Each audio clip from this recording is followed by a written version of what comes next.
senhor nunca esteve aqui, certo? Nós não estamos tendo essa conversa. O gerente do banco disse em voz baixa e devolveu o cheque com a mão trêmula. Dr. Ricardo ainda tentou argumentar, afinal, o não recebimento de um pagamento daquele valor representaria a ruína de seu cliente, uma cooperativa de produtores agrícolas da qual dependiam muitos trabalhadores e suas famílias. Porém, o gerente se manteve irredutível. Por favor, não insista, nesse caso eu não posso fazer nada. Boa tarde. O jovem advogado saiu da agência bancária e sentou-se num banco da praça para colocar as ideias em ordem. A empresa que emitiu o cheque sem fundos era uma beneficiadora de matéria-prima que comprou toda a produção de soja da cooperativa.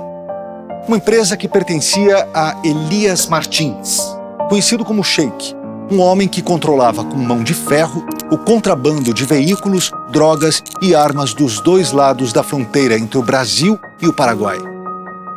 O Sheik tinha várias empresas. Algumas apresentavam situação regular, outras tantas não.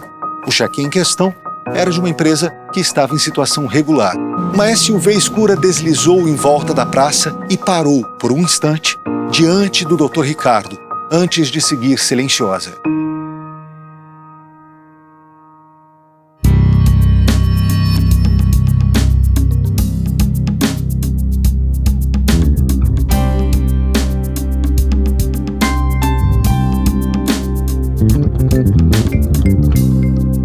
O relógio da praça marcava 15 horas e 50 minutos quando ele se dirigiu ao fórum para ajuizar uma ação de execução do cheque. Não encontrou boa vontade lá. Uma prova do poder oculto do dono da fronteira que impunha temor a todos. Aturdido, Dr. Ricardo voltou ao hotel, onde se reportou ao Carlos, diretor financeiro da cooperativa. No final da tarde, receberam um telefonema.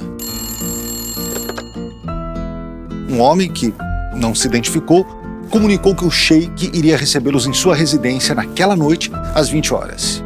Para se prevenir, Dr. Ricardo guardou o cheque no cofre do hotel e deixou avisado na portaria que se eles não voltassem até às 23 horas, que entrassem em contato com o seu escritório porque fatalmente estariam correndo perigo. Na hora combinada, o carro passou para buscá-los. O motorista e o acompanhante, além de um seco boa noite, nada mais disseram durante um longo trajeto até uma mansão cercada por um muro alto. Um pesado portão elétrico se abre e dois homens armados com metralhadoras observam o carro, que entra devagar. Dentro da mansão, um segurança os levou a um grande escritório e pediu que aguardassem. Pouco depois, por uma porta dos fundos, entrou Elias Martins, o Sheik, e perguntou: "Quem que é o representante da cooperativa?" "Eu já vou avisando que eu não quero conversa com advogado não, viu?" Carlos, o diretor financeiro, se aproximou da mesa onde o Sheik estava sentado e Dr. Ricardo acompanhava firme e destemidamente o seu cliente, disposto a exigir o cumprimento da obrigação de pagar a dívida. O chefão, em tom amistoso, iniciou uma conversa de temas genéricos, mas não tocou no assunto do cheque sem fundos. O diretor financeiro apenas ouvia.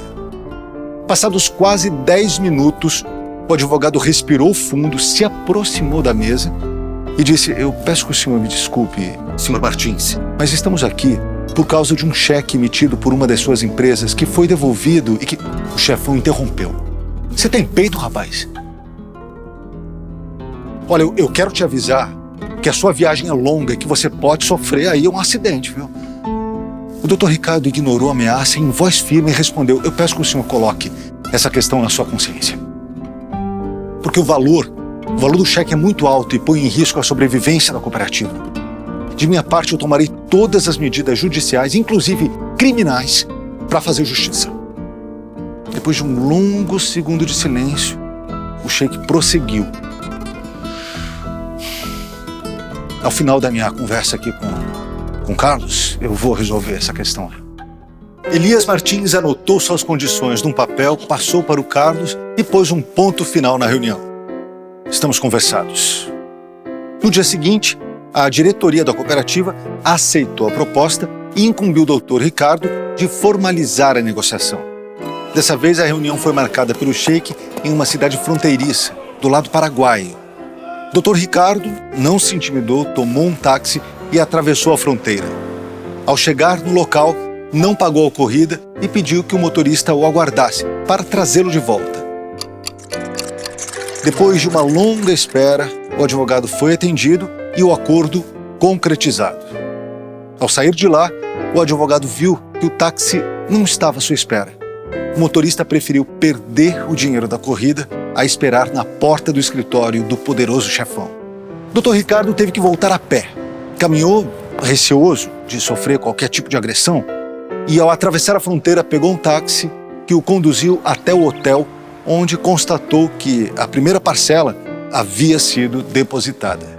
No final do prazo combinado, o acordo foi cumprido e o cliente recuperou o prejuízo. E o Dr. Ricardo devolveu o cheque ao Sr. Martins, o dono da fronteira. Graças à coragem do jovem advogado, o problema foi resolvido.